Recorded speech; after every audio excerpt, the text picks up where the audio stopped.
Distinguished co-chair, excellencies, ladies and gentlemen, I have the honor to deliver this statement on behalf of a group of least developed countries. The group aligns itself with a statement delivered by the permanent representative of Fiji on behalf of G77 and China. In spite of the weak capacities of the public sector in our countries, the LDC have made substantial effort toward protecting and promoting human rights, practicing good governance, and strengthening the rule of law. We have embarked toward the process of reforming our institutional and policy framework to ensure the benefit and exercise of human rights by all citizens, to promote public spending effectiveness, budget transparency, and external audit and oversight mechanism. As we discuss the importance of human rights and particularly of the right to development for sustainable development, we cannot underestimate the contribution of the concept of legal empowerment of the poor, which was put forward by the high-level independent commission headed by Professor Hernando de Soto and Mrs. Madeleine Albright. The report of that commission, entitled Making the Law Work for Everyone, contains extensive explanation of the consequences of a legal exclusion of the poor and the need to take concrete measures to correct discrepancies in this field. The list of excluded is long. The recommendations contained in the mentioned report are consistent with the provisions of the United Nations Declaration on the Right to Development, and the group of LDC endorses them according to the Resolution 64-215 of the General Assembly for inclusion in the post-2015 development agenda.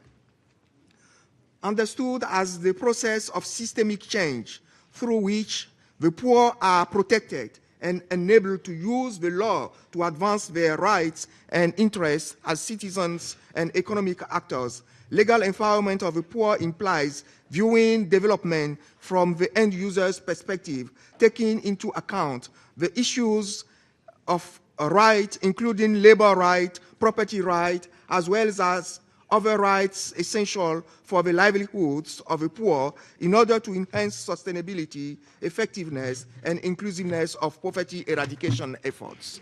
The LDCs reiterate their commitment to foster the creation of national and international conditions favorable for the realization of the rights to development, and in this sense, to strengthen good governance, rule of law, human rights, gender equality, and legal and economic empowerment of the poor, of women, girls, and children and youth, and democratic participation to enhance the role of parliaments and combat corruption.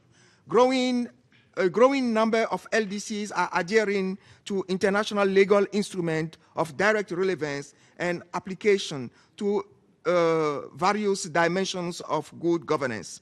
As of April 2013, 40 of least developed countries has accepted and signed or ratified the United Nations Convention Against Corruption. The LDC call on their development partners to cooperate for the elimination of obstacles both at national and international level to ensure the realization of the right to development as a basic human right. Global economic integration has outspaced the development of appropriate political institutions and arrangements for governance of the global economic system.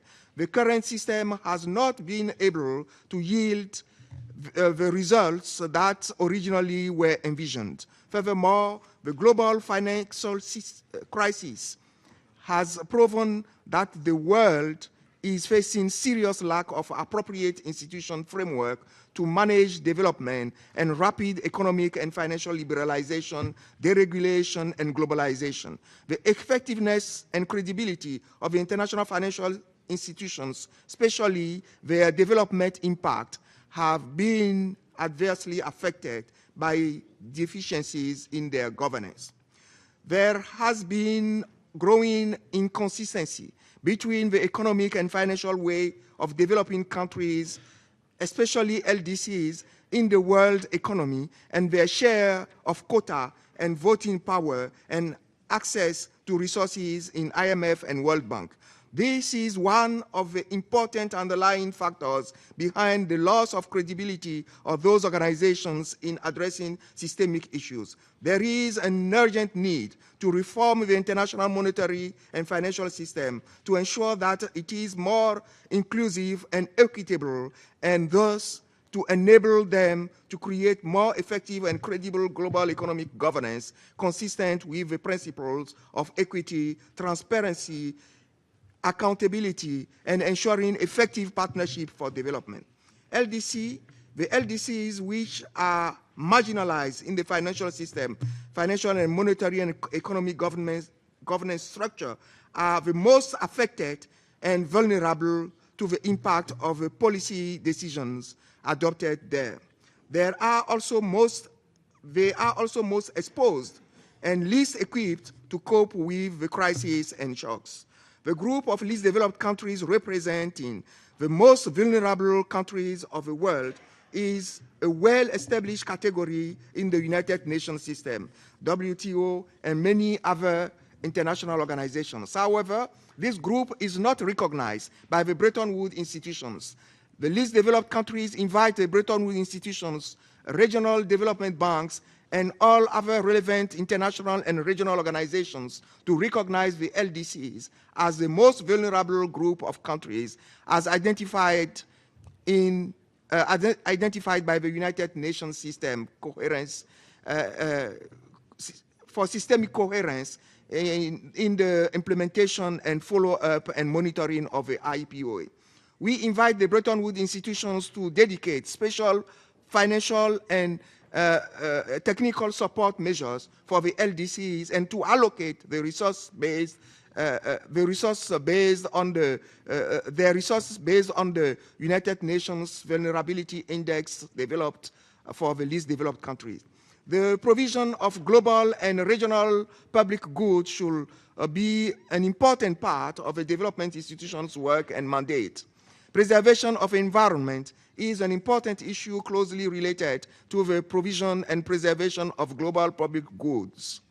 The prevention of global warming and climate change can be defined as perhaps the quintessential global public good.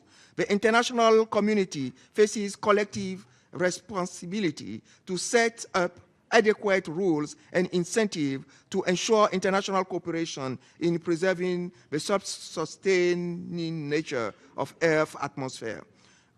Governance structures for innovative financing programs should have a balanced representation of funding governments and agencies and recipients, including least developed countries, and also ensure adequate accountability mechanism.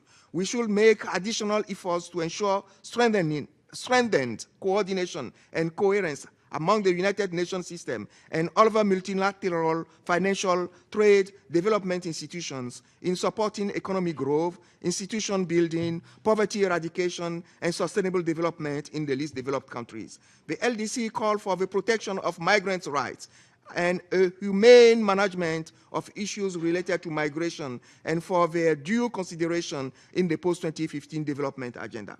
The least developed countries must enjoy full flexibility and policy space in determining their own macroeconomic policies. Such flexibility should enable them to effectively manage and regulate their domestic economic policy in the light of the national development strategies. Development partners should ensure that the national efforts of least developed countries are complemented by supportive global programs, measures, and policies aimed at expanding the development opportunities of least developed countries while taking into account national conditions and ensuring respect for national ownership strategies and sovereignty. I thank you.